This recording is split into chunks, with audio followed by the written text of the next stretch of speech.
Didn't expect any company this time of night. Gabe turned to Clementine with a lopsided grin, his hand on his right hand. He had held a beer bottle. Half of its contents were gone. She returned the gesture, leaning against the frame of the hallway. She was wearing a large white t-shirt with a pair of blue leggings and, surprisingly, fluffy slippers. She eyed him for a moment and then a grin on her face. "Nice slippers," she teased, nodding to him. He looked down at them and blushed looking at them. "For your information, they're extremely comfortable," he defended himself, puffing out his chest. Placing a hand beneath her belly, she slowly lowered himself to his level, sitting beside him. Her face was half covered in shadow only by the light source that, being in the moonlight, had sleepily fainted through a window on her right. She gave him a side glance and they shrugged. "I know," she agreed, nodding. "Louis has a pair just like that. I've been stealing them from him for years now." At the mention of Louis's name, Gabe's face became hard. He frowned neatly at his grip of his beer bottle and tightened. She noticed that but it didn't mean anything. As her mind wandered away, her eyes ran over her belly slowly. "So close now," she thought. A soft breeze had blown down through the open window, and she pulled her oversized shirt over closer to her body, shivering slightly. Her thoughts were then cut short when Gabe cleared his throat from beside her and turned to him, an eyebrow raised. "I'm sorry, Clem," he heard him say. "What?" "I'm sorry I was the reason you were kidnapped," he repeated, settling the beer bottle on the floor next to him. "I spewed that crap out of my feelings and you stormed off. The next thing I knew, you were gone." Clem weighted his words carefully, looking down at the bottle and then at the floor. She had half a minute mind to let them have it and stayed silent. But then something happened. She felt the baby kick move around in her belly as it shifted its position. Smiling as she looked at Gabe. "Gabe, you couldn't have known that would have happened," she said. "I was dumb and I got myself cornered. You had nothing wrong to do with that." "Still, I was an ass," he admitted, shrugging his defeat. "It's just when I saw you do that day 7 months ago, all those stupid teenage feelings came rushing back. I guess I couldn't turn them off so easily. Well, that was for what it's worth. Thank you for your apology." She placed a comforting hand on his shoulder, receiving a sad smile from the man. They sat there in silence, only been broken by a buzzing of crickets outside. She thought of Lee in her dream, his wise words swirling around her mind. Sometimes she forgot of how much she missed the man. 14 years had seemingly passed by with a blink of an eye, and she wondered if it would feel the same way with her child. Her mom had always talked about how fast she would grow, pinching her cheeks with an affection only a mother could muster. She never took it seriously. She felt as if she'd gotten married just yesterday, walking down the makeshift aisle into the courtyard, yet to another chapter of her life. Now 8 months later, she was about to give birth to their child, their adoptive son, sleeping soundly in the adjoining room. Gabe cleared his throat once more and looked over at Lizzie. "I've been meaning to ask," he began, scratching the back of his head. "What was that deal of Lizzie? I've asked, but she wouldn't give me a straight answer." "She tried to break Louis and me up," she said simply. Gabe's eyes opened wide and his cheeks flushed. "And that's just say I'm not forgiving as my husband. I can respect that," he said with a nervous chuckle. He stayed silent for a while, searching up at the words as Clem tried to get the image of Lizzie out of her head. "I still hope we could be friends, though," he added with his eyes downcast. She raised an eyebrow. Her mind was going over on the boy that she met 9 years ago earlier. She'd be lying if she hadn't had feelings for him. Back then, he had been the first person her age that she had been able to interact freely with.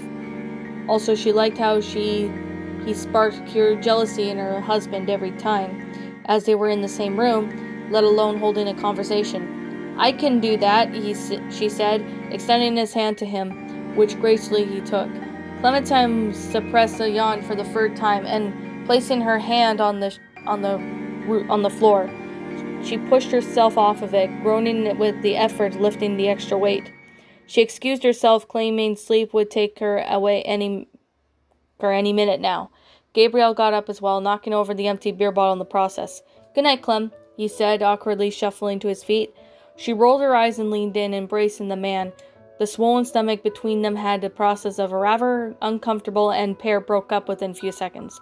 "See you around," she said, turning her hands onto her heels and walking back to her room. Gabe started to go after her, after sighing dejectedly. A few minutes later, Clem had sneakily slipped into the bed next to Louis. The moonlight shone over his face like a beacon, kissing his freckled features. She leaned on her elbow, admiring him silently. Over the years, she had attempted to count the freckles on his face, always losing track when they were more important to come out for her mind. Hopefully our child will get his freckles, she thought to herself. Leaning in, she placed a soft kiss on his forehead, smiling as if the corners of his mouth curled upwards. She had laid back on the pillow, placing her hand on top of his chest. The soft thumping of his heart lured her back to the darkness, overtaking her sleep once more. The next morning, Clem and AJ stood at the gates waiting for Javier.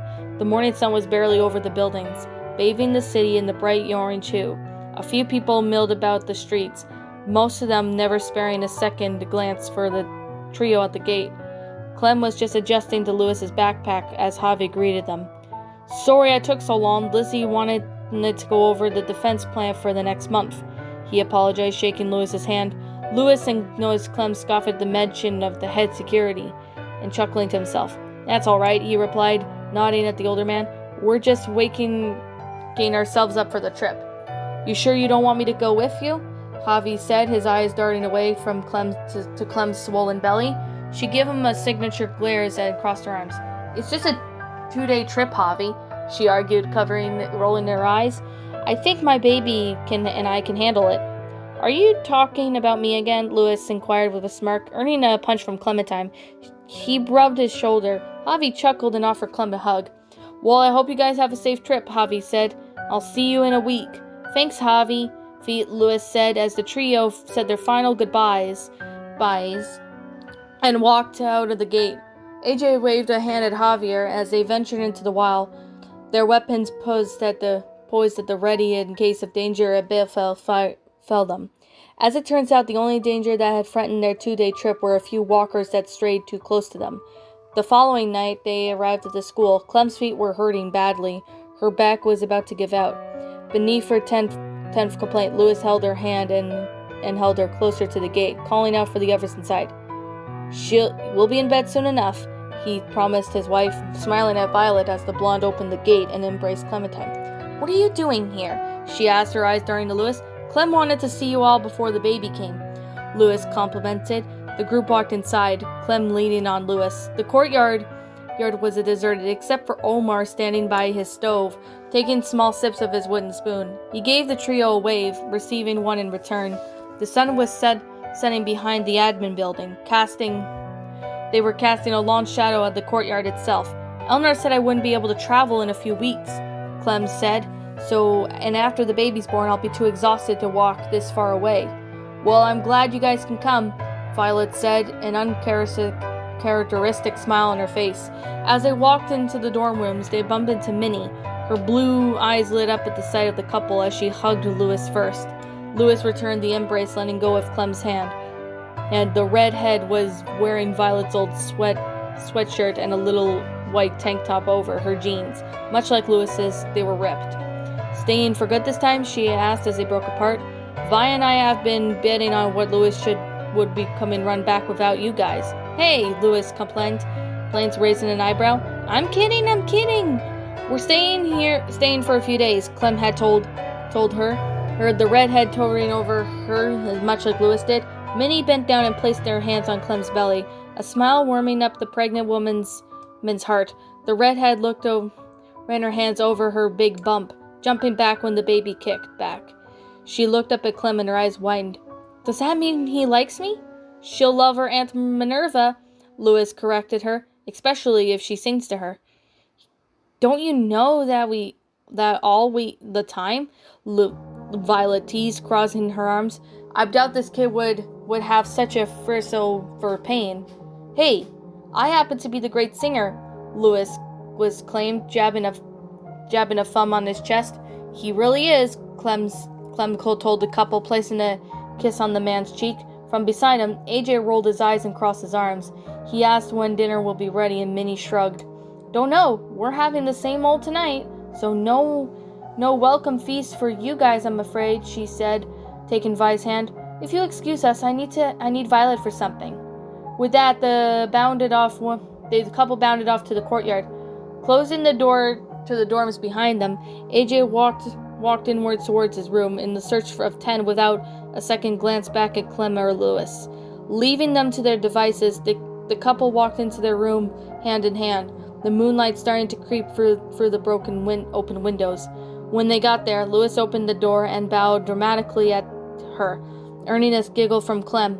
Lewis's guitar was still sitting against the dresser from last time, gathering the dust. He walked up to it, blowing it on it and plucking the strings slowly. Clem took a seat at the bed, having a sigh after she removed the heavy boots and massaged her feet. She had read that somewhere that pregnant women's feet are usually swelled, and their boots suddenly feel 2 sizes too small. "Oh man, it took me ages to tune that last time," she heard Lewis complain. He sat down beside her, plucking the lowest string and adjusting the turner slightly. When he was satisfied, he repeated the process in the next string. "What do you think is up with AJ today?" Clem asked sunnily, gazing at one of the fake plants at the dresser. Its yellow petals were a little worn after 5 years there. The vase had been tapped up a little bit with a number of times. "Don't know," Lewis said, shrugging, "but I'm guessing you was just too excited about to see 10. The kid's had no one but us for a few months." "Well, he had me for 5 years before we met you guys," Clem argued. "Perhaps now he'd be used to this. Let him have his fun with his best friend. He'll be back in your arms in no time anyway." Clem nodded and smiled as Lewis kept tuning the guitar, cursing himself when he couldn't get the right tone. Just right. A few minutes later, Minnie dropped by to announce that dinner was ready.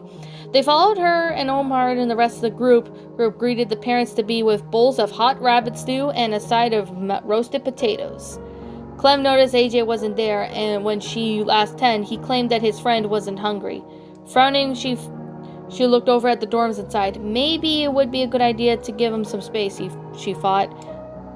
Dejectedly, she turned over to her food and took a bite, grateful that the baby didn't reject it immediately. They enjoyed their meal, exchanging stories with the rest. Apparently, Asim had just recently proposed to Ruby, which has surprised both Clem and Lewis. The couple congratulated the leaders. Lewis patted Asim on the shoulder. "You finally tied the knot, huh?" he teased, raising an eyebrow. Never took you for a romantic." "Neither did I," Ruby commented, pinching Asim's cheek, making him blush. "But he really did pull out a couple of stops." Lewis looked at his glass, raising above his head. Everyone followed his lead and cleared his throat. "This deserves a toast," he began, smiling at the couple. "Asim, Ruby, you guys have kept us going for so long now. I think I can speak all of us. When I say you deserve the world in return, then some, and here's my early wedding gift to you guys. Since you guys performed in our wedding, I feel it's the only fitting thing I perform yours." Before they could reject the offer, he thrust his glass onward and chuckled. "To Ruby and Asim! To Ruby and Asim," the others chanted, drowning down the contents of their glasses. The celebrations went on for a while, which Clementine and Lewis had retired to their room. Judging by the faint of the sunlight on the horizon, Lewis had figured that they'd stayed up quite a bit late. They sat on the bed, their hands still entwined. He kissed her hand softly and smiling up at her when she blushed. "When are you going to stop blushing when I do that?" he asked. She smiled and eyebrowed him. "You're never going to stop doing it." "Nope." "Then no, I will never stop," she said, placing a kiss on his nose. "Ready for bed?" she asked, lying at the back of her bed. He frowned at her lead, but leaned on his shoulder, looking down at her. "I was actually thinking, since this might be one of our last nights, we'll have to ourselves," he said, looking down at her swollen stomach with a lopsided grin. "We should have a little fun." Before she could ask what he had in mind, he fumbled with his coat with a deck of cards and showcased for her. "Truth or dare? That sounds like fun," Clem said, sitting up. She groaned when the baby kicked again, playing with her bladder. It feels like a squeeze toy.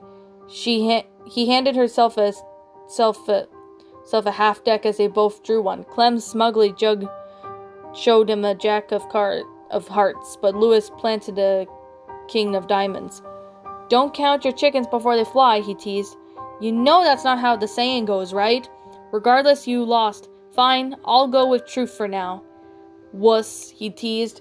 Louis thought for a moment before scratching his chin dramatically. Ever thought we'd be in this situation? He asked, his hand tracing over small circles on her belly. She thought about it for a moment, looking down at his fingers. Truthfully, she wouldn't say that she had dreamt about it for a few times, but in a few years they had been together. Granted, her daydreams didn't include nearly as many walkers roaming the earth. Yeah, I think so, she said, nodding. I started thinking about it for 2 years ago, but I'll never thought it be under these circumstances. That's there, he conceded. They drew the cards again, and this time Louis was the loser. Ask away. Clem thought for about a question before plaguing on her mind for the past few months. Having heard Louis gush reluctantly throughout the mirror of having the child. After all these years, she whispered, placing her forehead to his. Do you still have any regrets? Louis chuckled, shaking his head vehemently. Not a single one, my dearest, he said in a sing-along voice, leaning in and kissing her on the lips. Why wouldn't you even ask that? She shrugged. No reason, she said. One more time they drew their cards. Clem groaned when she saw 2 pairs of spades being trumpeted by Louis's 9 of clubs. Let's go with a dare, she said with a grin. All right, he said, looking down at her and then at her belly. I dare you to have twins. Louis, I can't control that, she argued, frowning. I know, but imagine how cool would it be to have 2? I think AJ and this baby will be more than enough for now. Thank you very much, she said. All right, one more and... She was cut off when Ten burst out through the window, startling Clem and Louis. They both sat up abruptly, Clem almost hitting her head on the top of the bed. Knocking is nice too, Ten, you know, Louis complained, rubbing his head. He had been so lucky. Have you guys seen AJ? He asked frantically. His eyes were darting through the room in search of his friend. No, I thought he was with you, Clementine said, taking her concern of her face. Her hands went straight to her stomach protectively, caressing it softly. I think, Ten began, but struggling to find the words. Then he looked up into Clem's eyes with a look of despair on his face. I think AJ's gone.